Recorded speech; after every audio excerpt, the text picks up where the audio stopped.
फिलहाल मौसम गर्मा के चलते गर्मी अपने उफान पर है। राज्य भर के साथ साथ हिंगोली ज़िले में भी गर्मी का कहर देखने को मिल रहा है।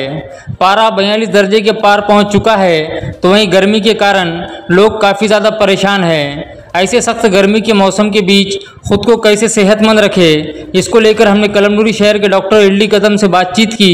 आइए जानते हैं डॉक्टर कदम ने क्या कहा। मी डॉक्टर लक्ष्मी दिगंबरराव कदम कळमनुरी येथे प्रॅक्टिस करीत आहे।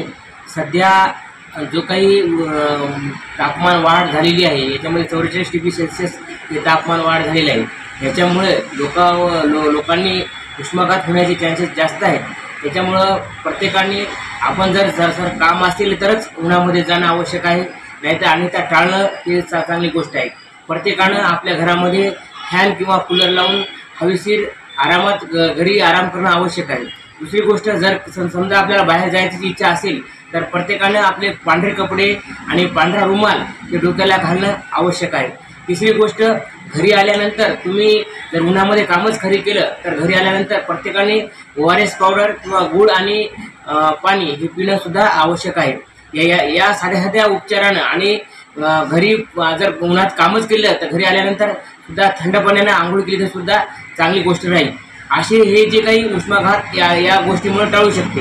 आणि जरी आपल्याला ज्या कारणामुळे आपल्याला हातपाय चक्कर येणं, आपल्याला मळमळ होणं, उलटी होणं हे जर आपल्याला कारण होत असतील तर लवकरात लवकर जवळच्या डॉक्टरांना तुम्ही दाखवणं सुद्धा आवश्यक आहे।